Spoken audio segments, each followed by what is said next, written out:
Hello everyone and welcome to the One Stop Co-op Shop. This is Colin and today we are going to do another scenario for Arkham Horror LCG, The Point of No Return. This is 3B. After this we only have 4A and 4B left. What you see here is my updated deck for Joe Diamond. So we had a total of 12 experience. I'm using the Taboo as of, I think, the most recent one. So higher education is now, 6? And then we have over here the machete is 1. So you can see here I put in 2 machetes. I have 1 magnifying glass that's upgraded, and I have higher education as well as charisma. So that's the 12 victory points that I've used for Joe. We have a little more experience for Patrice because she has the arcane research. She has 18 because we've done 3 scenarios with them. Each time she'd gain 2 free total VP for spells only. So that's what we've done here. We've got Rise to the Occasion. We've got Fearless upgraded. We've got Ward of Protection. Both of those have been upgraded. We have Peter Sylvester upgraded. I now have 2 Corners in here and an Earthly Serenity. That's a new card. Looks kind of cool. I thought, let's give it a go. So those are our 2 decks. Let's read about our scenario. Scenario 3B, a point of no return. So we need to check the campaign log. Randolph did survive the descent, so we can go to Intro 2. You have finally reached the Dreamlands, but it's not as you expected. The Cyclopean underworld is far from the wondrous land and fabulous cities described in Virgil Gray's writings. Perhaps the author never ventured this far underground, never found the horrors that lurk beneath the surface of the Dreamlands. You suspect he would not have left out tales of such a spine-chilling nature. As you venture into the dark, barren realm, you raise your concern with Randolph. It is true that we are farther from your companions than we intended, he affirms. However, if I may offer another sentiment, perhaps this is a blessing in disguise. Clearly, the underworld has something to do with the creatures invading our reality.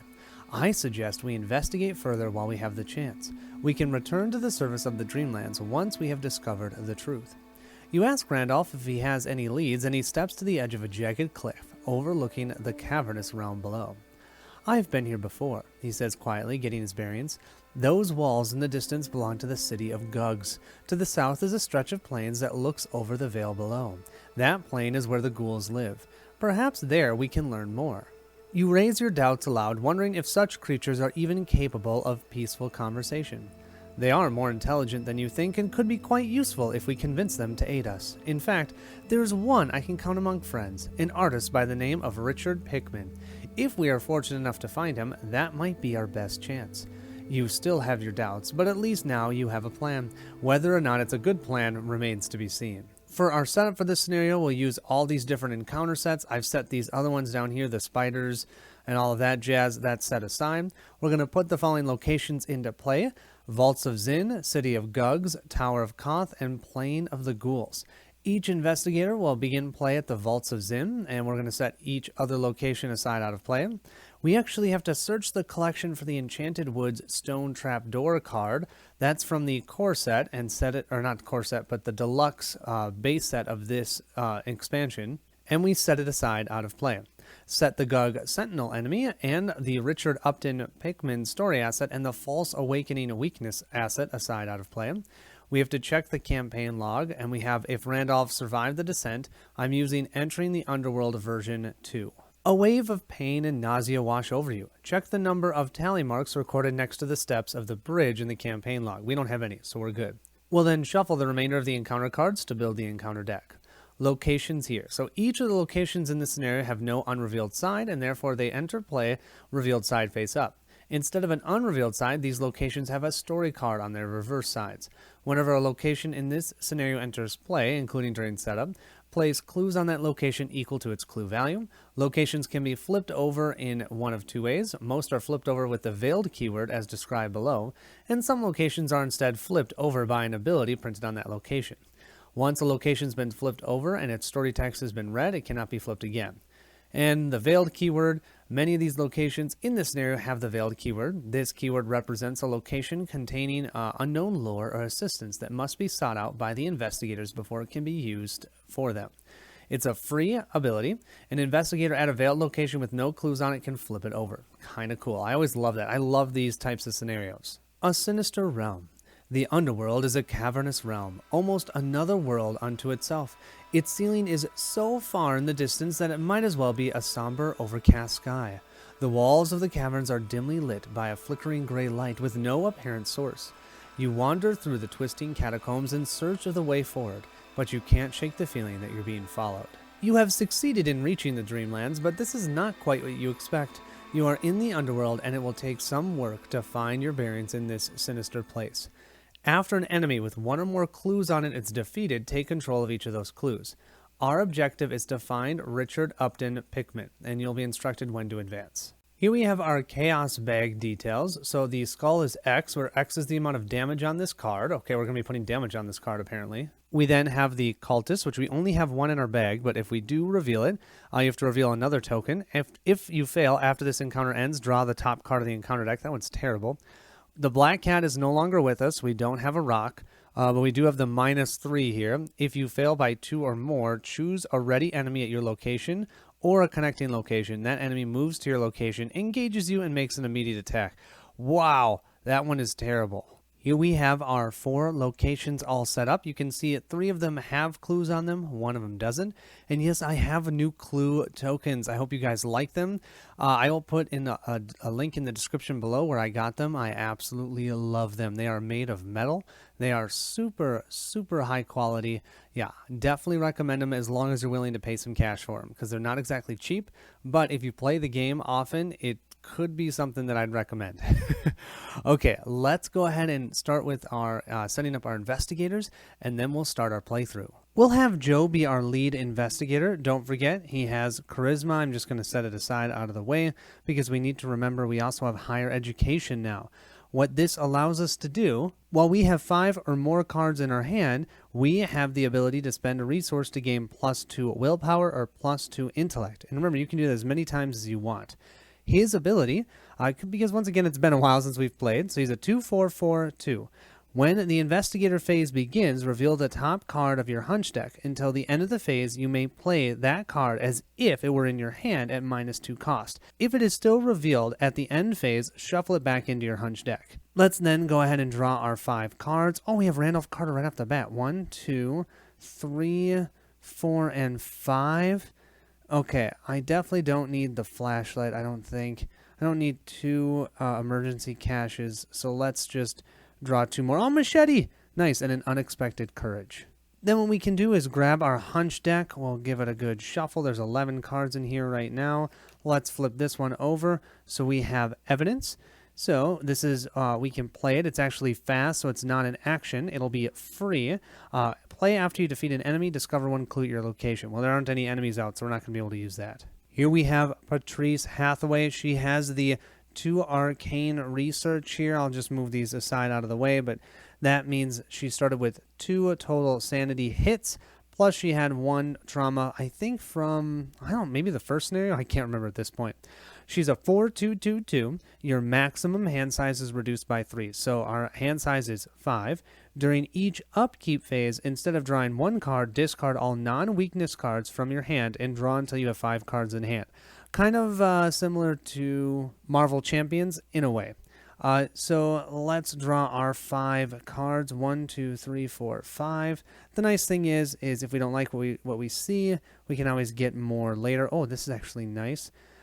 Reckless Assault isn't going to be useful. I think, yeah, I'm going to put this in as well. Leave these. Well, yeah, I'm not going to be able to play both of these. I definitely want to put 6th Sense out, so I will replace that one as well. So let's do 3 cards replaced, 1, 2, and 3. We're going to do a prep round for Joe, I think. The first thing we're going to do is play this machete. This will give us a fight. You get +1 fight for this attack. If the attacked enemy is the only engaged enemy with you, it also deals +1 damage. So that costs us 3 resources. We're definitely going to do that. Action 2, we're simply going to play our emergency cache so that we can gain 3 resources. We'll get those 3 resources right back. And then the third and final action, I know we're clearing out our hand, but hopefully then we won't have to do a lot of card playing after this. We're also going to put out Randolph Carter. We're now going to have +1 willpower, which is super good because our willpower is only 2, and +1 intellect. And then after one of those symbols are revealed during a skill test at your location, you can actually exhaust them to draw 2 cards. Patrice will start off with the Sixth Sense, so we will be able to do an Investigate using our willpower, but it's not the powered up version, so we don't gain +2 when we do this, but I will still take it. That will cost us 3 resources. For our second action, then, let's have Patrice use her Sixth Sense to investigate.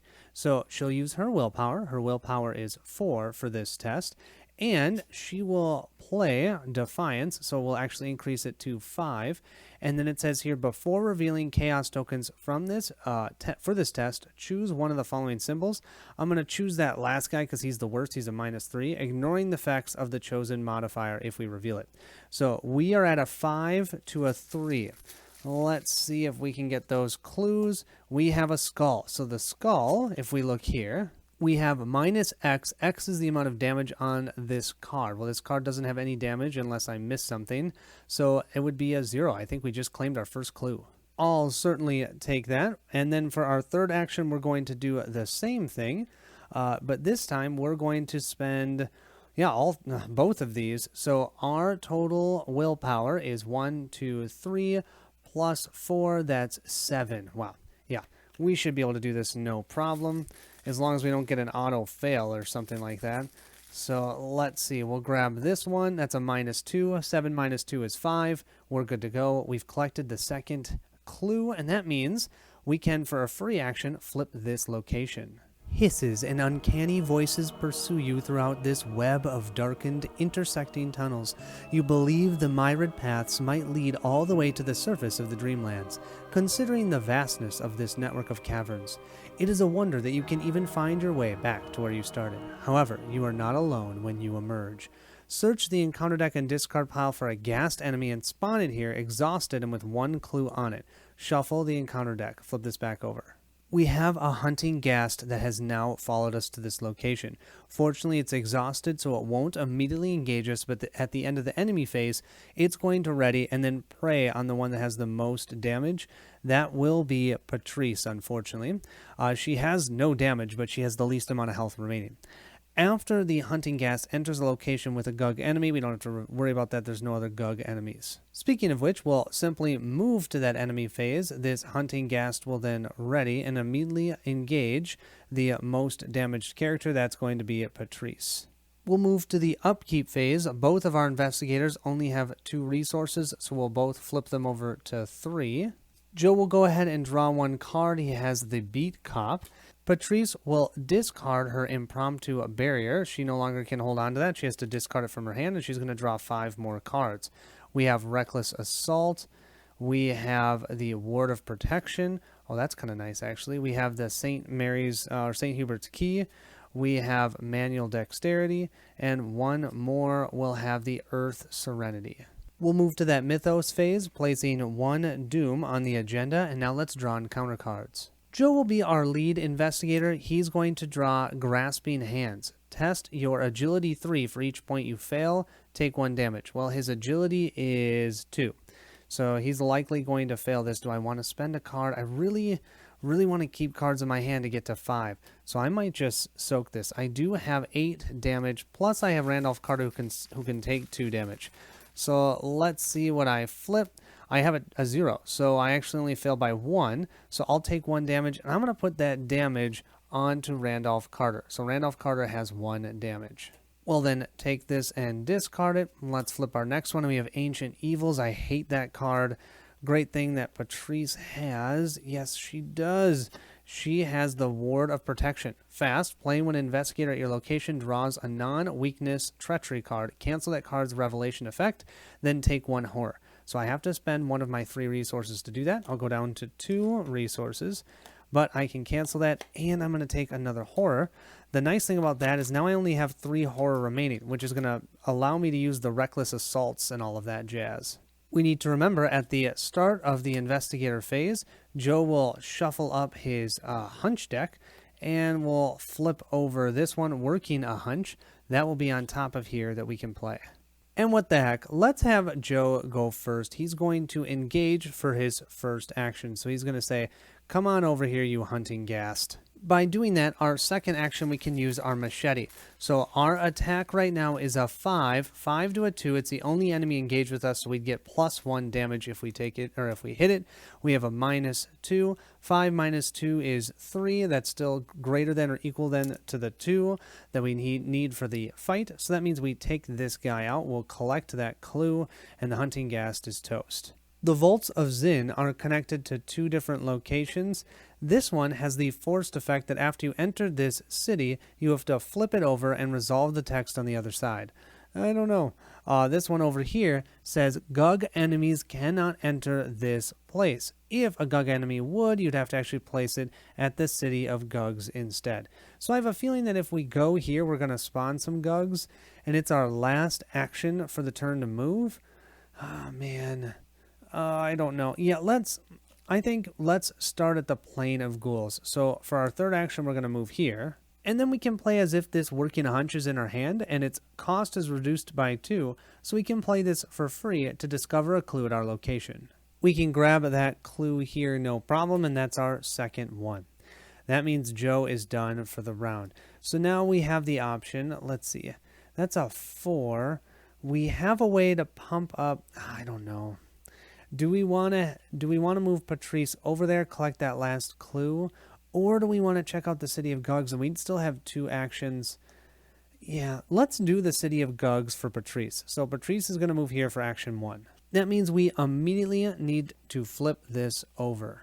The kingdom of the Gugs is surrounded by a colossal wall. Inside, cylindrical towers rise high into the mist, each one windowless and made of gray stone, with large looming doorways at the bottom. One black tower stands paramount among the others, rising into the very ceiling of the underworld. You do not make it very far before you spot the sentry standing guard outside the city's walls, a tremendous creature with huge furry arms and an obscene toothy maw extending vertically through its head. Spawn the set-aside Gug Sentinel enemy at this location with a certain amount of clues, so 2. Test Agility 3. If you succeed, the Gug Sentinel enters play exhausted and unengaged. Otherwise, it enters play engaged with you. Then flip this card back over. So this Gug Sentinel has a total of 6 health, 2, and then it has 2 additional per investigator. So 6 health, 5 fight, 3 for agility. First thing we have to do is test our agility.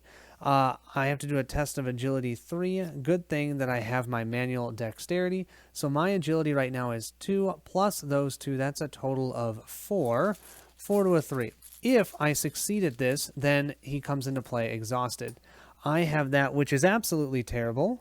That is a -3. If you fail by 2 or more, choose a ready enemy at your location or a connecting location. That enemy moves to your location, engages you, and makes an immediate attack. Well, we failed that by exactly 2. That means that Gug is coming at us.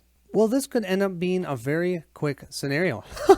We're going to take our 5th sanity out of 7 and 2 damage. So yeah, we're literally 2 sanity away from dying. And if you read this, it says after the Gug Sentinel readies, which it will at the end of each phase, it's going to deal 1 horror to each investigator at its location. Yeah, and Patrice is at its location. So this is not good. At this point, I don't have many other options other than playing my impromptu barrier here for Patrice. She's going to try and throw something in front of this Gug so she can run away for action 2. You may play this impromptu barrier from your discard pile. If you do, shuffle it into your deck after resolving its effects. It has evade. The chosen enemy gets -1 evade for this evasion attempt. If you've played the barrier from your discard pile, you may evade an additional enemy at the same location with the evade X or lower. X is the amount you succeed by. Well, there's only 1 enemy here, so I'm reducing his evade cost by 1. That means his evasion level is at a 2, so we need to get a 0. Or a skull would actually, I think, work, right? So let's see what we get. We get a skull. A skull is equal to the amount of damage on this card. Well, there's no damage on this card yet, so that's a 2 to a 2. We just evaded that Gug Sentinel. Okay, and then we've got to get the heck out of Dodge. It feels like the best bet is for me to run for my 3rd action to the plane of the ghouls. It's not great. I would prefer to come over here to the Tower of Koth to see what it is, but I've got to get out of the City of Gugs. That Sentinel would kill me. So that's going to end our portion of the turn. During the enemy phase, this enemy will simply ready. There's no investigators there, so no one takes a horror hit. Now we'll move to the upkeep phase. We'll generate resources. We'll go to 3 for Patrice, and we'll have 4 over for Joe.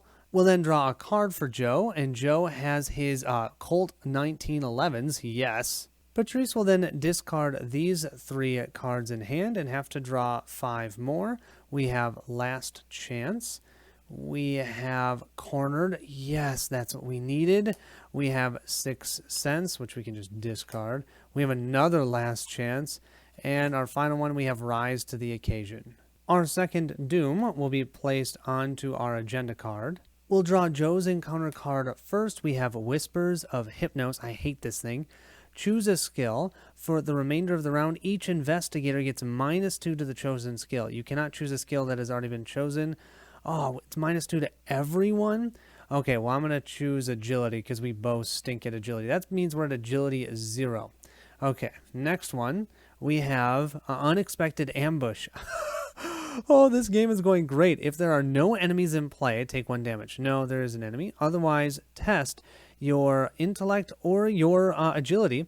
If you fail, the nearest enemy readies moves to 1 location at a time until it reaches your location and engages you. Then, if you failed by 3 or more, it makes an immediate attack. So this is for Patrice. We're definitely going to choose our intellect here, and let's play Rise to the Occasion. Commit only to a skill test that you're performing, and only if the difficulty of that test is higher than your base skill value. Well, my skill value is 2. This is a test of 4. Rise to the Occasion gets plus X and question mark icons, where X is the difference between your base skill and the test's difficulty to a maximum of 3. So we'll have it be 2. So it actually will get 2 of the intellect icons and 2 question mark icons. So that's going to help us by 1, 2, 3, 4, plus 2 more is 6, plus the 2 on our card, that's 8. 8 to a 4. So even that stupid -3 will be okay. So a -1, yeah, we're still totally fine. Oh, take that. This card, I'm definitely upgrading to the other one as soon as possible. That was amazing. So that's going to end the Mythos phase. Let's now move to the Investigator phase. We can't forget that we have -2 to our agility this turn.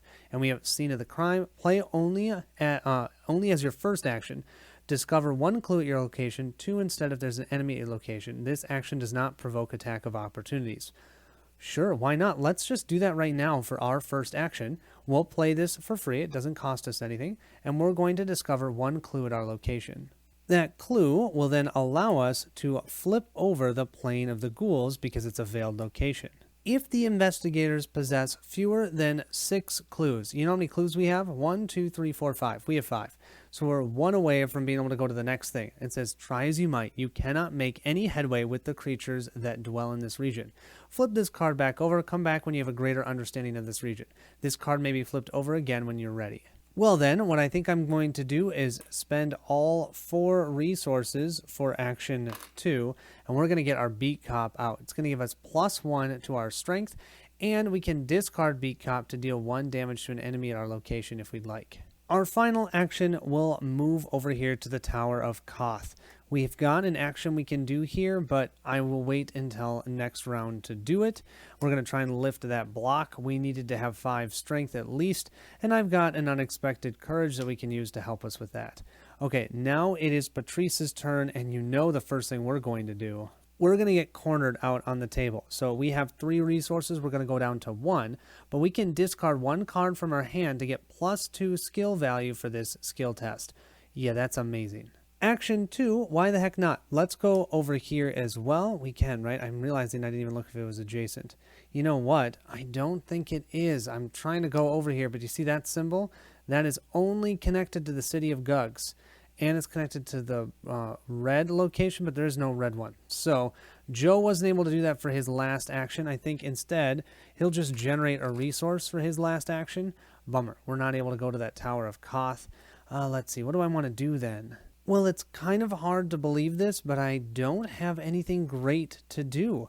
I can't move back into the city of Gugs. I'd have 1 action left. I'd get engaged with that Gug Sentinel, and there's nothing I could do with it. Maybe evade it if I got really lucky. Yeah, no. Instead, I'm just going to spend my final 2 actions to generate 2 resources. So now Patrice has 3. That was terrible. We just did resource generation. Oh well, that's all right. Nothing will happen during the enemy phase. We'll then generate more resources. So we'll go to 4 with Patrice, and we'll go to 2 for Joe. Joe will then draw 1 card, and he has Steadfast. Patrice will discard her 3 cards, her 2 last chances, which could have been awesome. We'll draw an Unexpected Courage. We'll draw Say Your Prayers. Well, that's nice. Run for Your Life.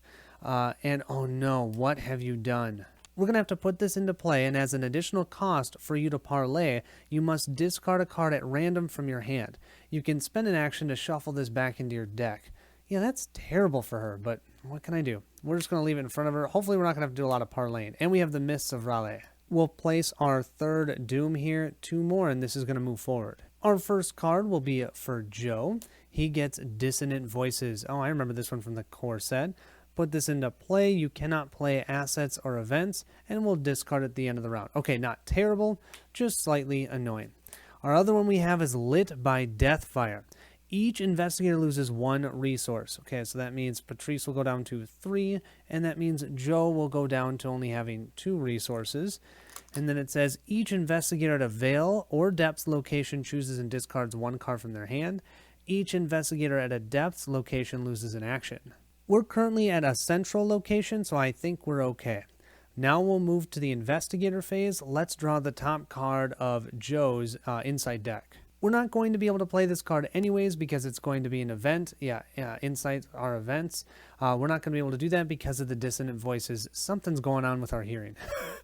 Action 1, let's have Joe move over to the city of Gugs, and I believe that just means this Gug Sentinel will immediately engage him.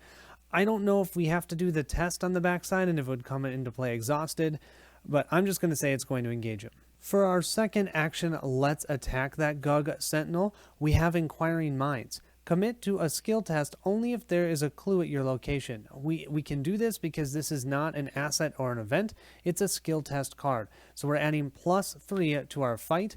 Our fight is 4, +1, which is 5, +1, which is 6, plus the 3, that's 9. 9 to a 5. This will deal 2 points of damage. That's a -1. We're great. That is 2 points out of the 6 that we need. So let's do our third action. And we have an Unexpected Courage that we can use to add +2 to this attack. So our attack is 4, 5, 6, 7, 8. 8 to a 5. 8 to a 5. We got this.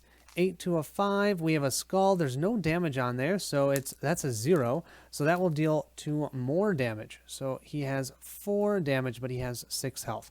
So he's going to sit there. He's going to attack us next time. I could discard the Beat Cop to deal 1 point of damage to him, but he'd still be around. So that's kind of a waste.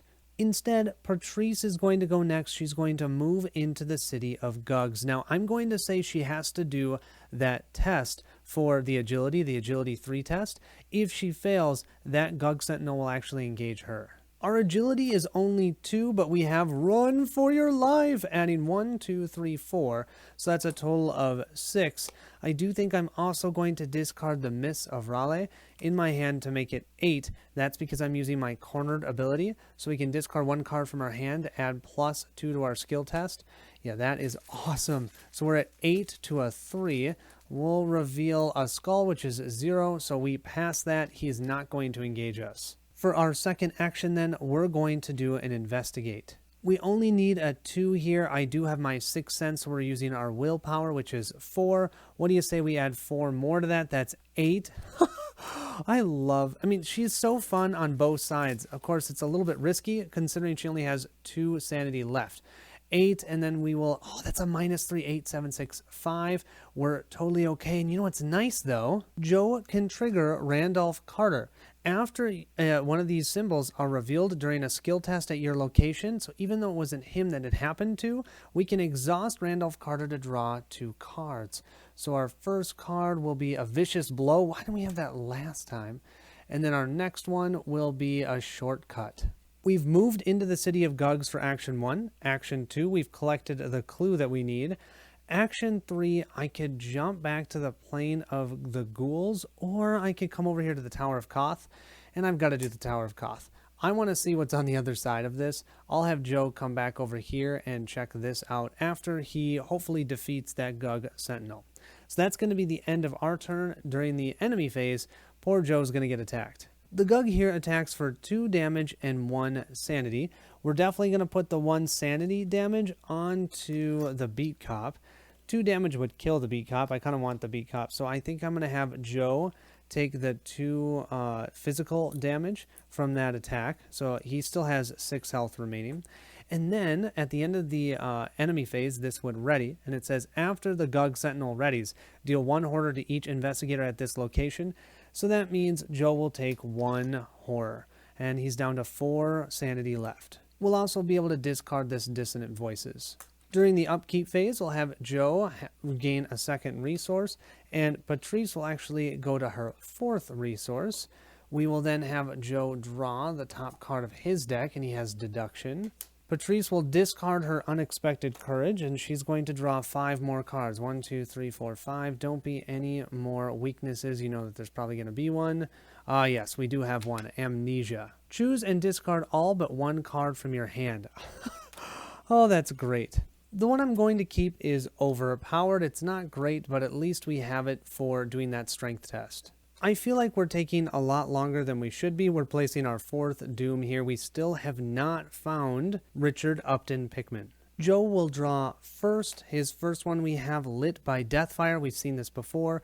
Each investigator loses 1 resource. We're going to go back to 3 for Patrice and back to only 1 for Joe. Who needs the money anyways?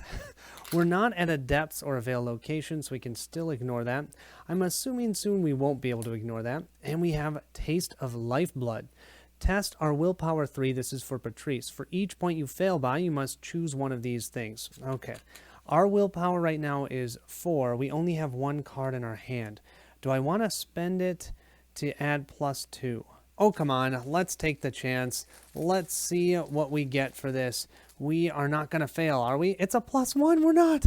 Okay, so we had a 5 there, so we did not fail. Okay, back to the investigator phase. Joe, let's take out this Gug Sentinel.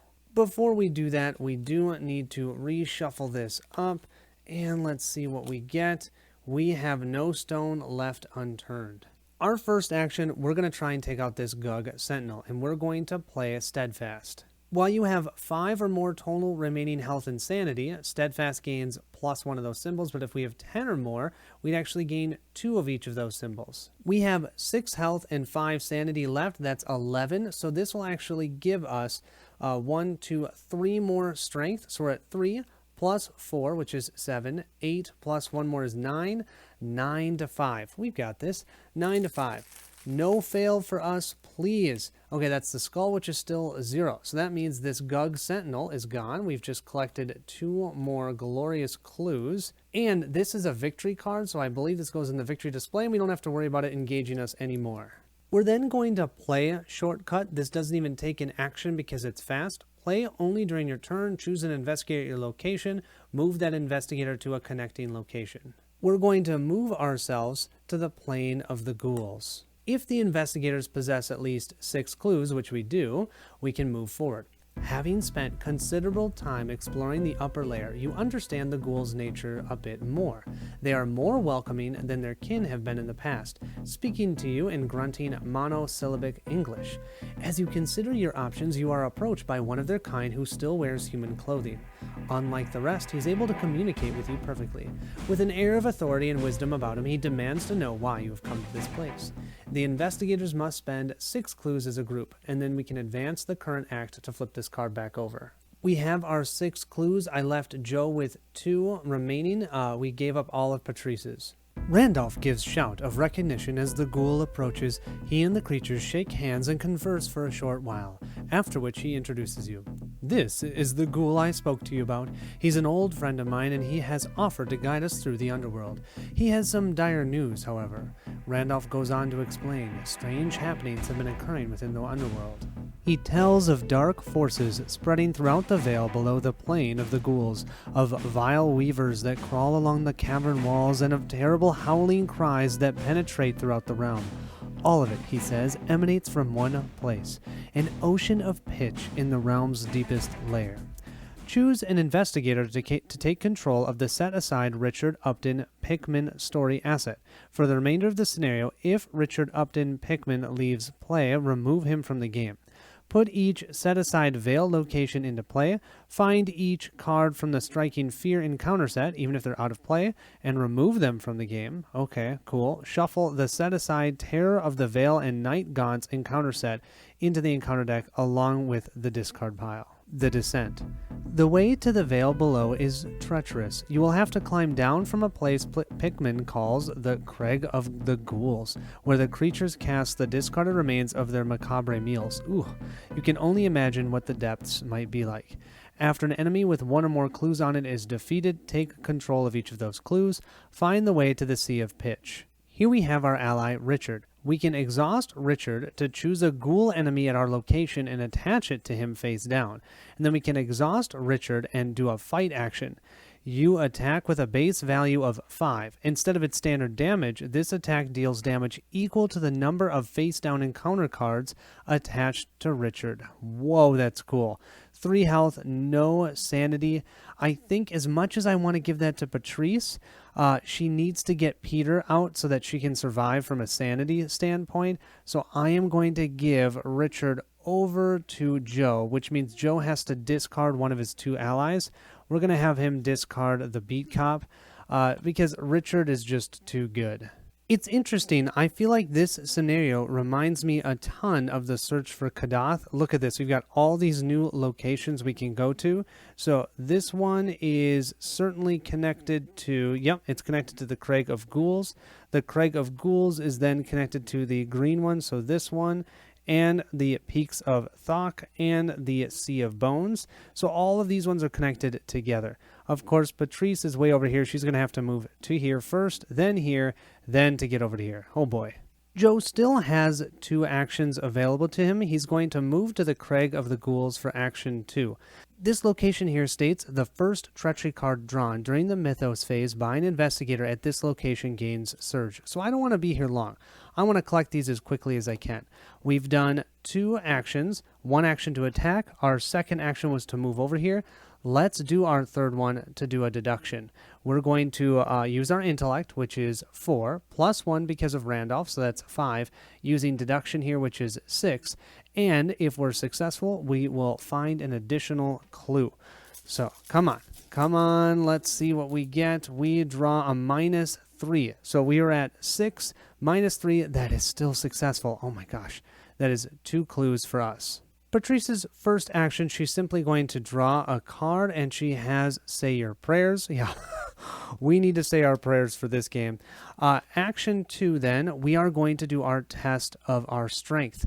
We are going to discard Say Our Prayers to add +2 to our strength. Our strength would be 4 then. We're then going to use Overpower for +2 more, so that's 6. It's 6 to a 5.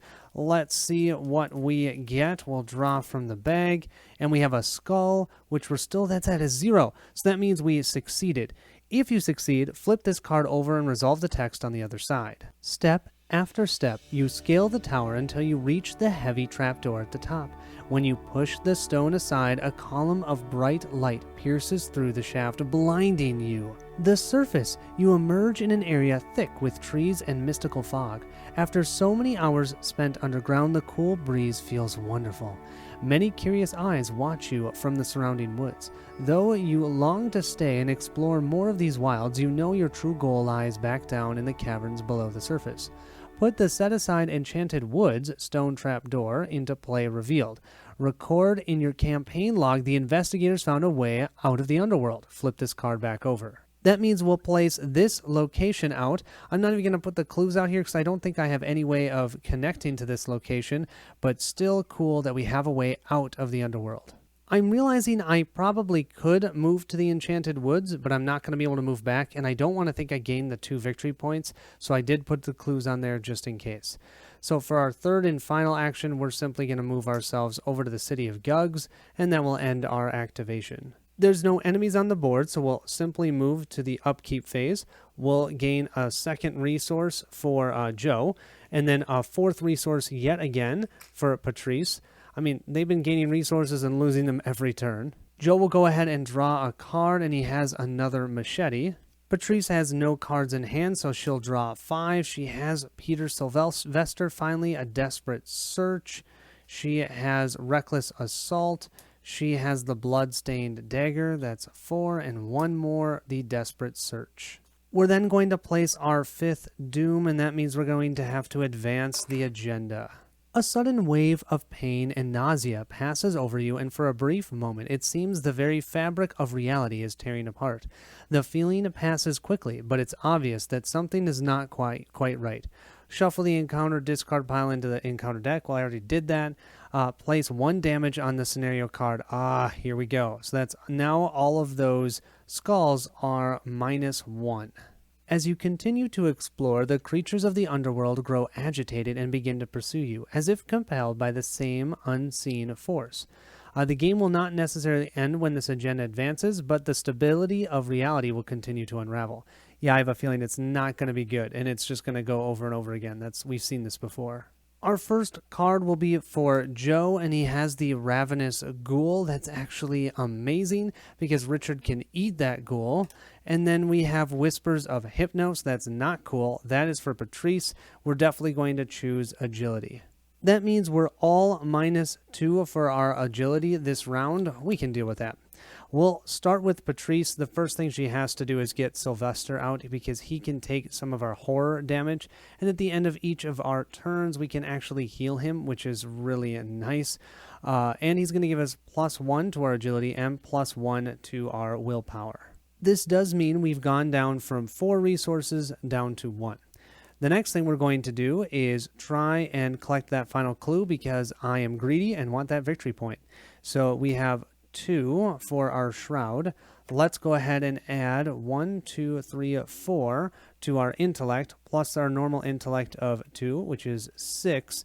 And then I can discard a card, which I might as well, because I'm not going to keep them. So I'll discard Bloodstained Dagger to add 2 more to that. That's 8. So it's an 8 to a 2.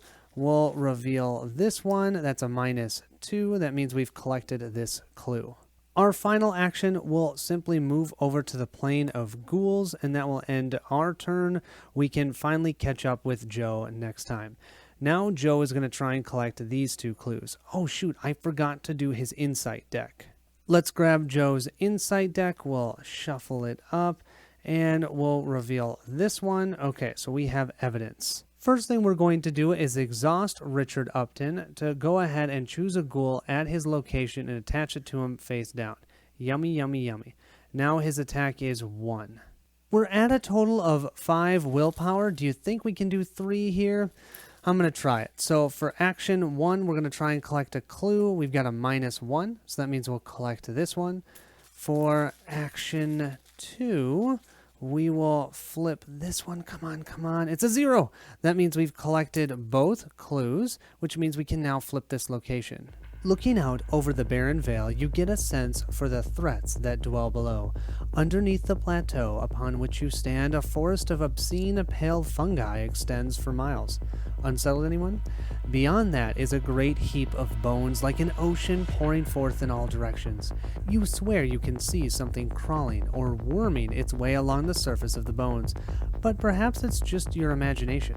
In the distance, great sharp peaks of stone loom over the vale. Black winged creatures fly around the summits, searching for prey.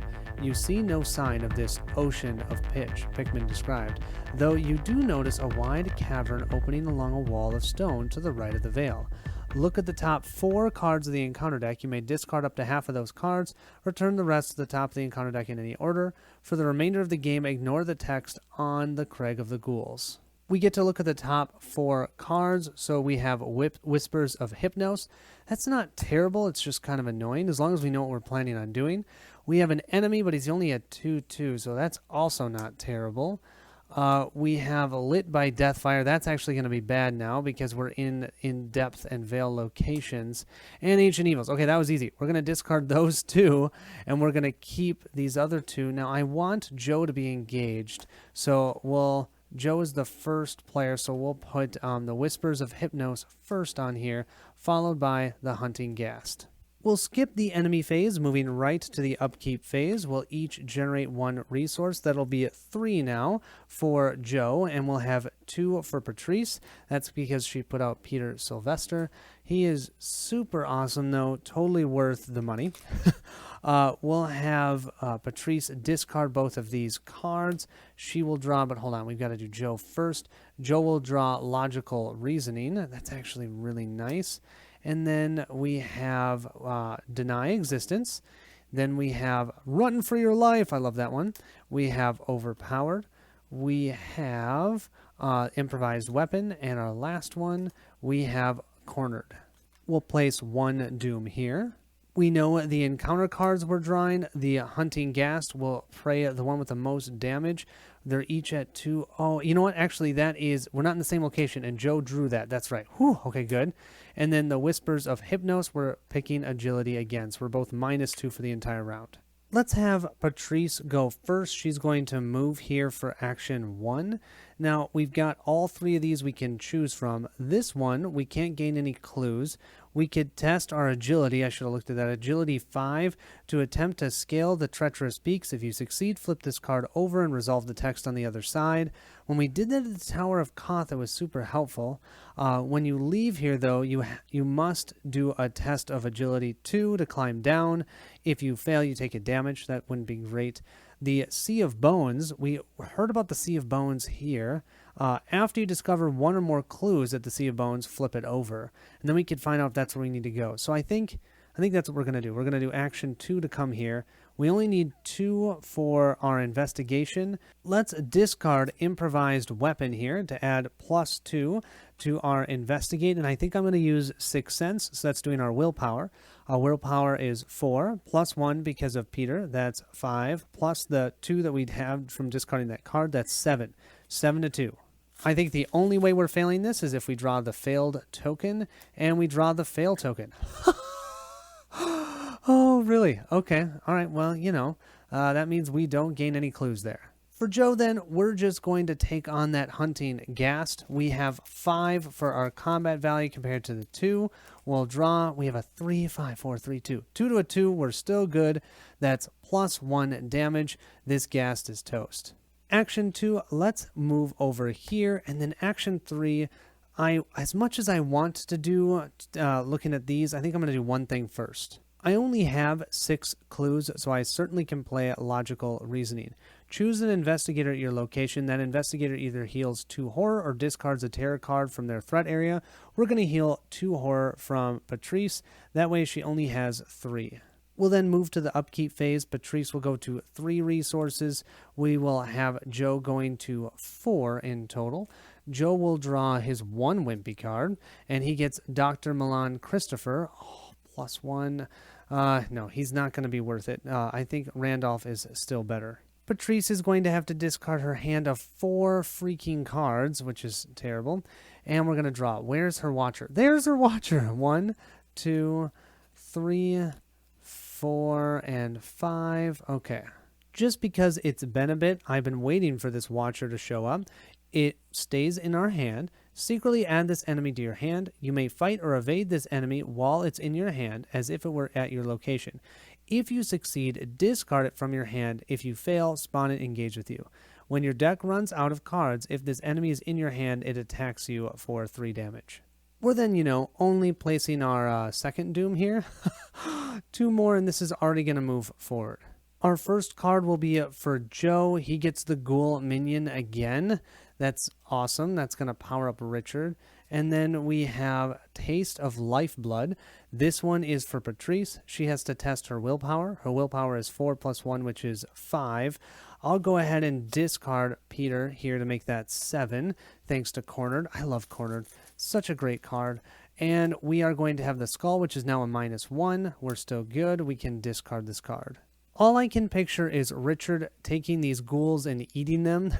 I don't know if that's actually what he's doing, and I have no idea. I wonder if it's going to bite us in the butt that he's doing this later, but, I'm going to take the advantage while I can. He's going to suck up that ghoul. We don't have to worry about it. That wasn't even an action.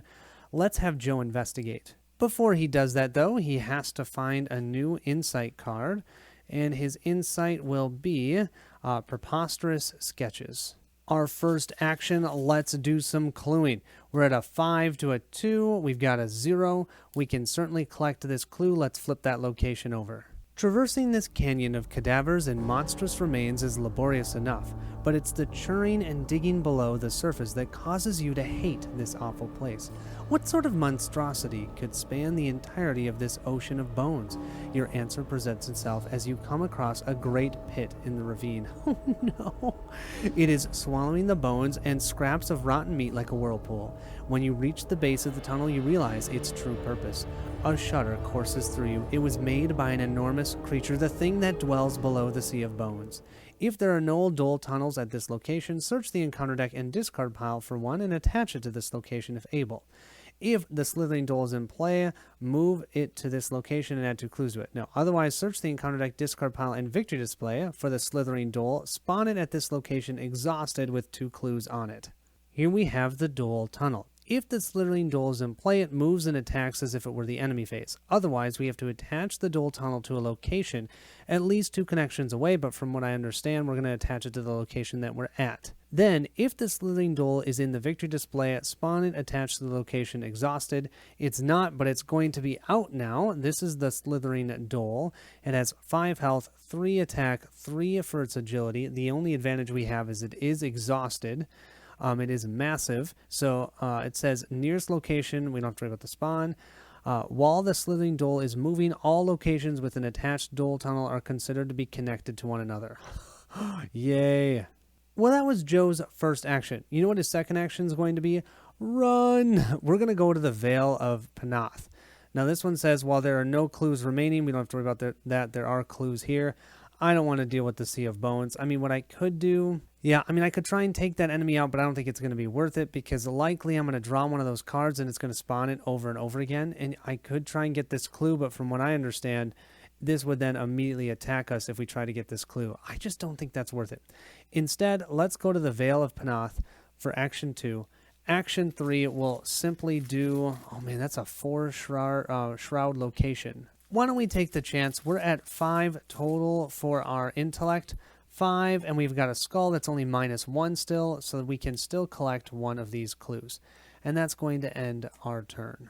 I think it's time for us to try and dodge this watcher from another dimension. Why is it looking at us? We're going to discard the winging it card to give us +2 to our agility, so that's 4. Then we're going to use manual dexterity. That's 2 more, so that's a total of 6. It's 6, and in order to beat this thing, we need a 5 or higher. So I can go to a -1. -1 is how low I can go. That would be a skull would work. Let's see. We get a -1. Perfect. So we can discard the watcher in the water. I wish we could remove it from the game, but no, it goes back into our deck, which is very soon going to be shuffled.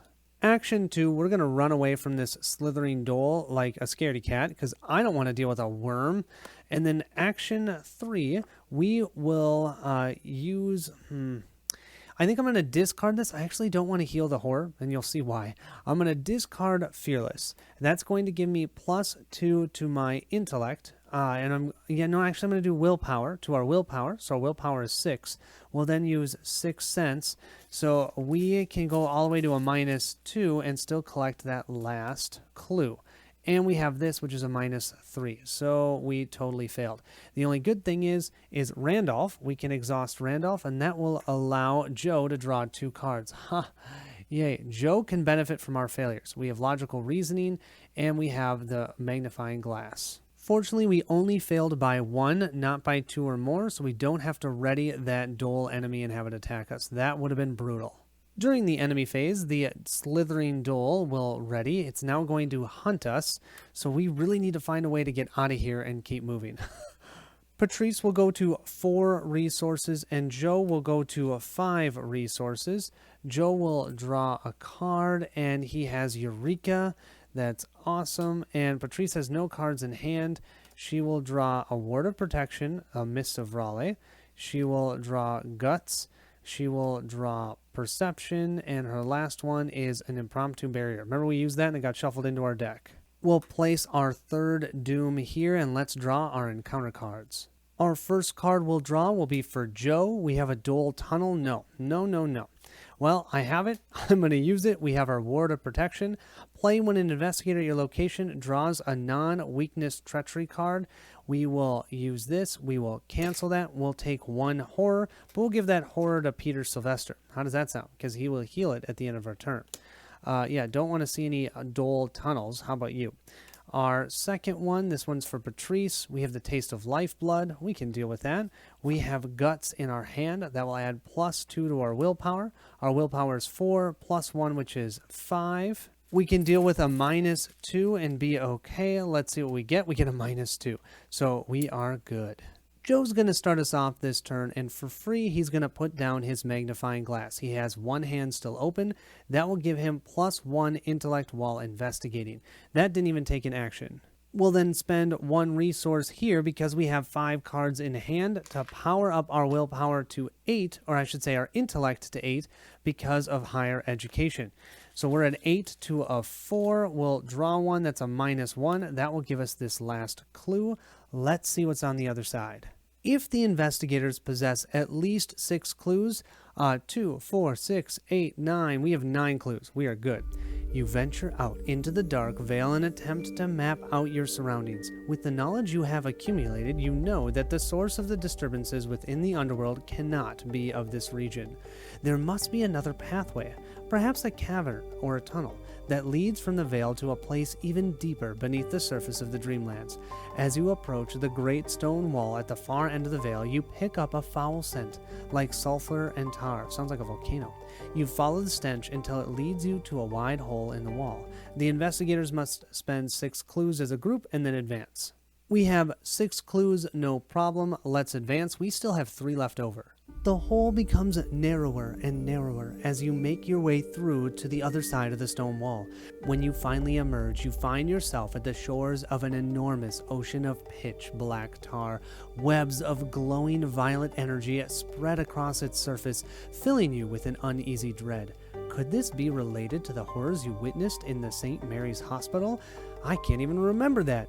Just as you are beginning to wonder what to do next, you discover several rowboats of black wood moored in a nearby cove. The hull of each is carved with a strange insignia. Is this luck or providence?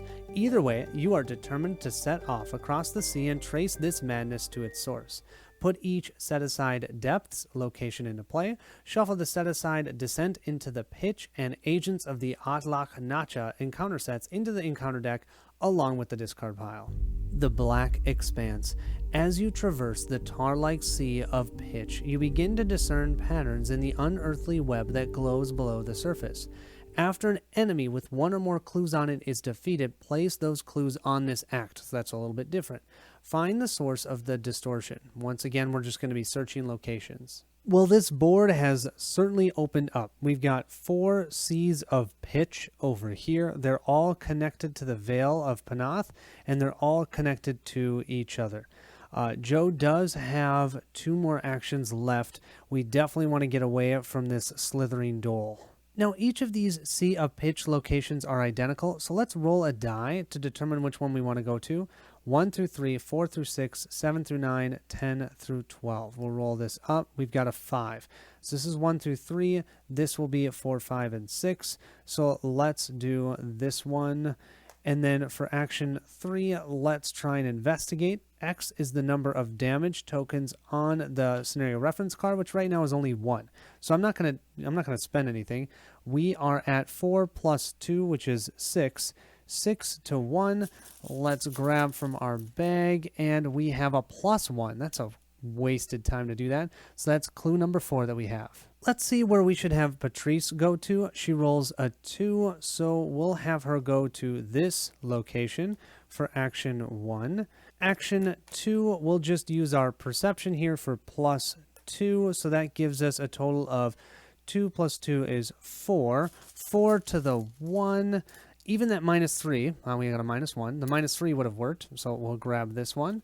And then let's just discard a card in our hand, this impromptu barrier, to give us +2 because of cornered. So we are at 4 to 1, and we get a star finally. That'll give us +1, we will collect that last clue, and then it says here, after this test ends, you may shuffle all but one card from your discard pile back into your deck. You know what that one card is going to be, that Watcher. I cannot believe we pulled that right now, right before our deck is empty. This is our discard pile. This is our discard pile. Do you see that? That's going to get shuffled into our deck. And what's awesome is we can collect this clue, and then this location is veiled, so we can flip it over, and let's see what it is, a still surface. The ocean's waves are steady and slow, like the rolling pits of sludge, but eventually you find a spot where the ocean is eerily still, and all is silent. You peer over the edge of your boat and gaze into the depths. Somewhere in the black vastness below is your destination. Look at the other side of another copy of the Sea of Pitch and flip this back over. Might as well do these two locations. This is 1 through 6, and that's 7 through 12. We'll roll it up. That's a 3. Let's look at the back side of this one. Is this where we need to go? This is definitely not the location we need to go, so we'll flip that one back over. We'll end that investigator phase. The slithering dole is going to move here. Next time it's going to find one of us. So it's the question of, do we want to have Joe come and just try and take him out? He's got 5 health. It would take all 3 actions. We can also just wait, let it engage us. It only deals 1 damage each, and then try and take it out next time. Yeah, I think I might do that. We'll move to the upkeep phase, generating the 5th resource for Joe and the 4th resource for Patrice. She will discard her Miss from Raleigh. Only 2 cards in her discard pile. Joe is going to draw 1 card. He has deduction. And you know what? I don't know if I think I got too excited. I don't know. We're just going to say that I did it last time. We'll go ahead and reveal one of these next at the beginning of the next investigator phase. That's the only hard part about Joe, is remembering to flip that every turn.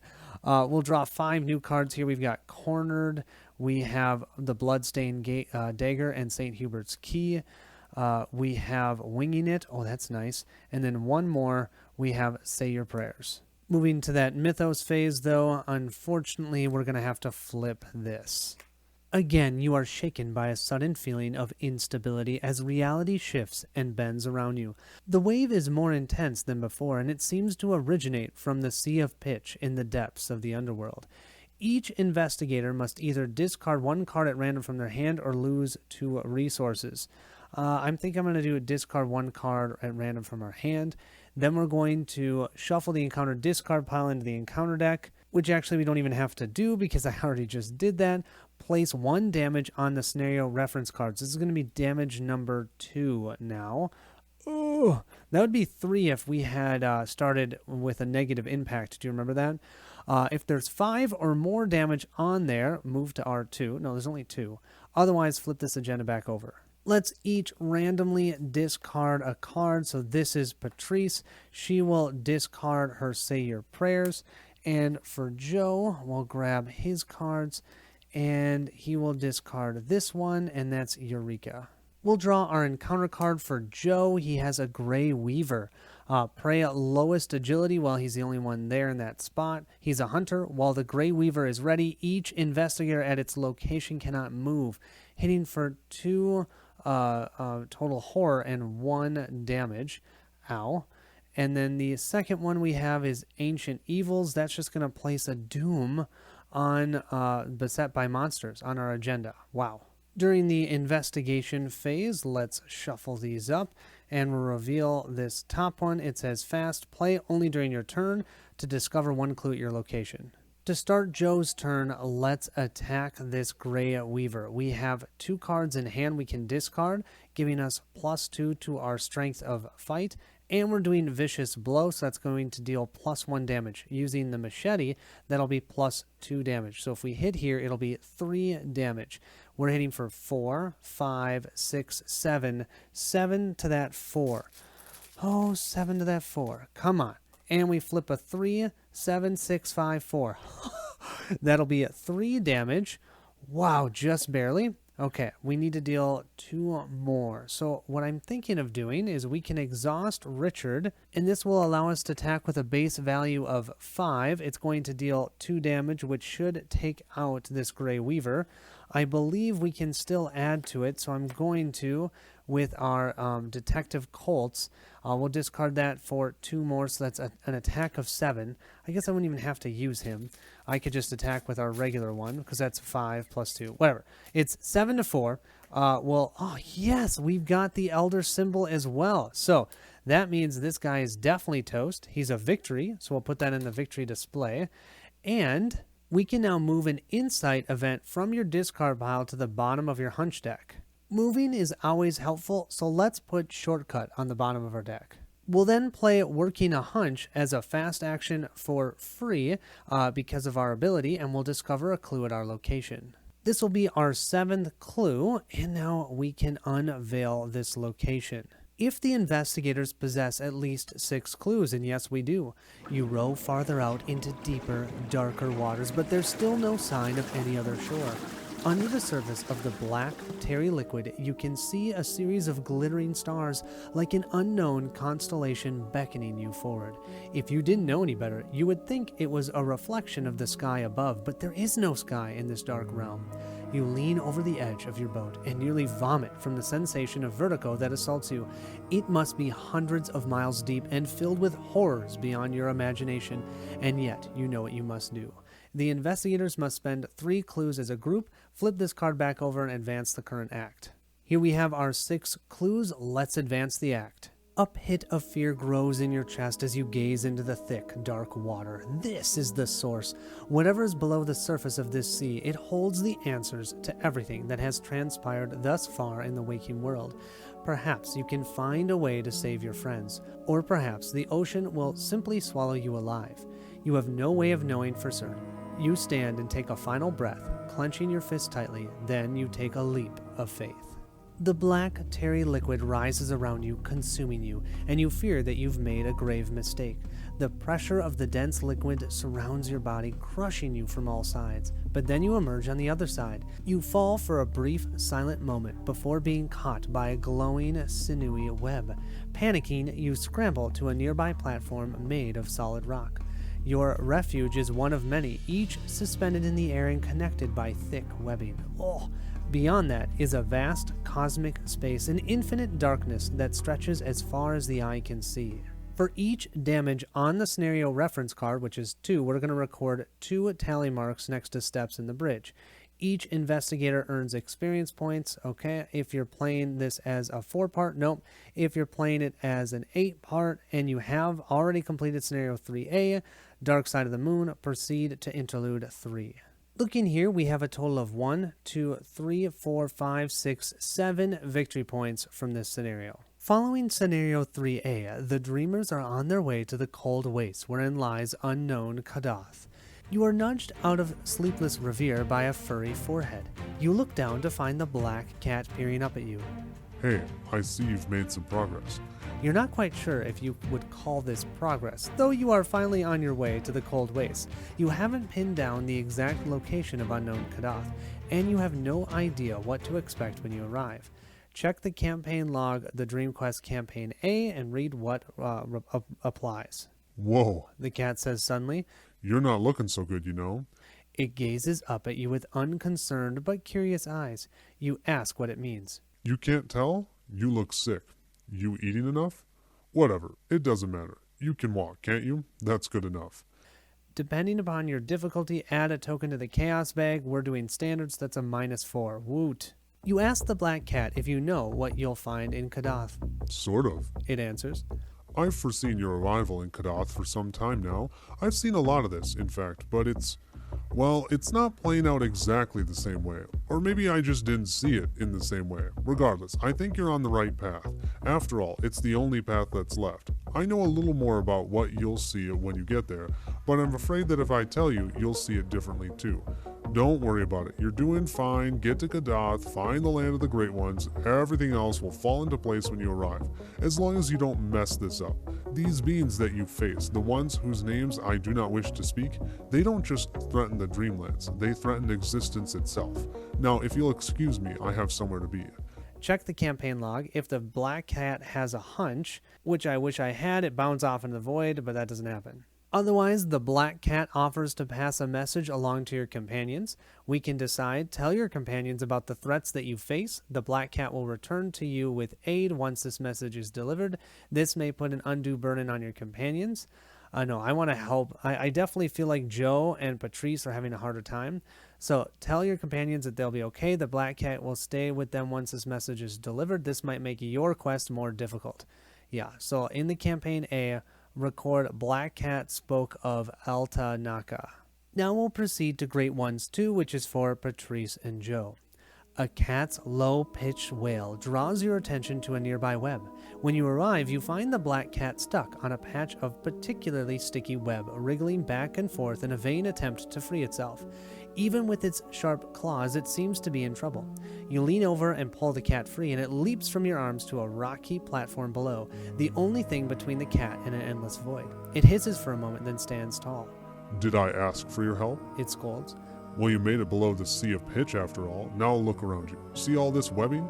You couldn't miss it, even if you tried. You're surrounded on all sides by webs, treacherous pathways across the ether. It is a bridge between your world and the Dreamlands. If it's completed, the two will merge, understand? Unless you want everything to look like that hospital where your friends were sleeping, you have to stop this at all cost. Nothing else matters. Nothing. Hey, you still have that key? The Black Cat asks. You scrounge through your belongings for the key you found in the unnameable and show it to the cat. Give me that. It demands, jumping and biting it out of your hands before you can protest. Don't look at me like that. Your other friends need it more than you. In the campaign log of B, the campaign log B, so that's Patrice and Joe, we'll cross it off, and then we'll place it on campaign log A. If the silver key is currently in an investigator's deck, remove it. Any one investigator in the campaign A, which will be Tony, may choose to add it to his deck, and then this card does not count towards their deck size. Oh, before I forget, your friends have almost made it to their destination. If everything happens as I've foreseen, they'll be able to free themselves. In the meantime, they wanted me to let you know. Check the campaign log of A, read the section that applies to your situation. Once the relevant entry has been read, then we're definitely going to do 4A followed by 4B. That bridge I just mentioned, the creature weaving it is unlike anything you've ever seen. Atlatnaka is the name I have heard whispered in the dark corners of the Dreamlands. It is the master and the progenitor of all the spiders crawling around these parts. Maybe all parts, really. You're going to need my help to stop its scheme. If the campaign log for Dream Quest Campaign A has the Black Cat at its side recorded, cross it off and record it back onto the B side. And then we're going to be replacing those tokens again, one for each. Well, there you have it. That was scenario 6. We have 2 more to go, 1 more for each set of investigators. Let's go find those gods. Thank you so much for watching. I'll catch you at the next stop.